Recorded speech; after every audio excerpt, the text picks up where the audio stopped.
पृथ्वी, इंसानी सभ्यता को अपने आप में संजोने वाली पृथ्वी, अद्भुत विकास और महान इतिहास वाली हमारी अपनी पृथ्वी।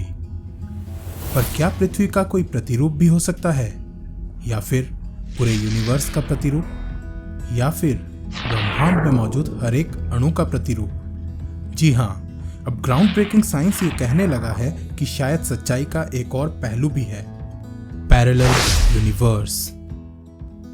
क्या हमारे कई और रूप हैं? हमारा दूसरा वर्जन भले ही आइडेंटिकल लगता हो, पर वो है नहीं। दोनों की किस्मत बिल्कुल अलग हो सकती है। दोनों रूपों में से कोई एक किसी का डिसेंडेंट भी हो सकता है। हो सकता है दोनों रूपों के मिलने पर एक नई एनर्जी बन जाए।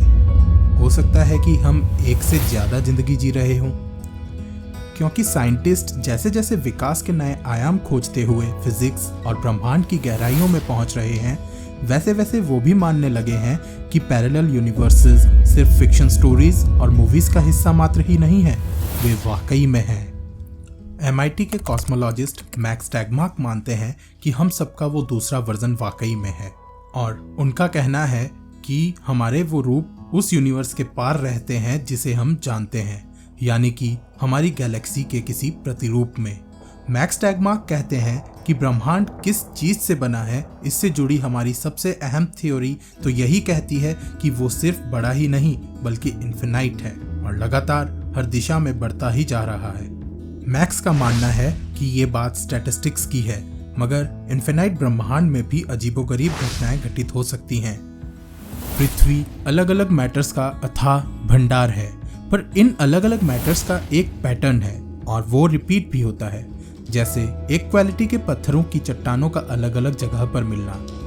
ठीक पृथ्वी की ही तरह हमारा शरीर भी एटम्स का एक विशाल ढेर है, और एटम्स जिस तरह से स्पेस में अरेंज्ड हैं, उससे ही तय होता है कि हम कौन और क्या हैं। पैटर्न जितना बड़ा होगा, उसके लिए हमें उतनी ही दूर जाकर रिपीट ढूंढना होगा। मैक्स कहते हैं कि जब मैं ये कहता हूं कि एटम्स के पैटर्न रिपीट होते हैं, तो मेरा मतलब है हर पैटर्न, उनमें वो पैटर्न भी शामिल है जिससे मैं मैक्स टैगमार्क बना हूं। आगे मैक्स कहते हैं कि अगर मैं ढूंढता हुआ दूर जाता हूं, तो मुझे मेरी कॉपी मिल जाएगी, जो सिर्फ मेरी तरह ही नहीं होगी, वो मेरी तरह फील भी करेगी। अपनी थ्योरी में मैक्स ने अंदाजा लगाया कि कितने लाइट ईयर्स दूर जाने पर उन्हें वो पैटर्न मिलेगा जिससे वो बने हैं, और ये नंबर करोड़ों जीरोस से बना है। मैक्स बताते हैं कि ये नंबर काफी बड़ा है, मगर अपने स्पेस के साइज को देखते हुए यही लगता है कि बात हमारे घर के पास की ही है। आइए जानते हैं कि मैक्स टैगमार्क की इस थ्योरी का कोई आधार है या नहीं। 1920 के दशक में एस्ट्रोनॉमर एडविन हबल ने देखा कि हमारा ब्रह्मांड स्थिर नहीं है। वो जिस ओर भी देखते, यही लगता कि ब्रह्मांड हमसे दूर बढ़ता जा रहा है। वो जितना दूर देखने की कोशिश करते, गैलेक्सी के बढ़ने की स्पीड उससे भी तेज नजर आती। और अगर हबल के ही शब्दों में कहें तो ऐसा तभी हो सकता है जब पूरा ब्रह्मांड फैल रहा हो। आगे मैक्स बताते हैं कि अगर हम मान लें कि कंक्रीट का ये एक स्लैब गैलेक्सी है जो हमसे कई दूर स्थिर है, तो मैं इसे मैसेज भेज सकता हूँ। हम लाइट की स्पीड से इंटरगैलेक्टिक ईमेल्स भेज सकते हैं, और अगर हम इंतजार करें तो वो वहां पहुंच भी जाएंगे। चूंकि ब्रह्मांड लगातार बढ़ता जा रहा है, इसलिए इसे और रियलिस्टिक बनाने के लिए हमें इसे चलाना होगा। ये दूर दराज की गैलेक्सी असल में दूर जा रही है। हम खुद से जितना दूर जाने की कोशिश करते हैं, उतनी ही तेजी से दोनों के बीच का फासला भी बढ़ता चला जाता है, जैसा कि एडविन हबल ने भी अपनी थ्योरी में बताया।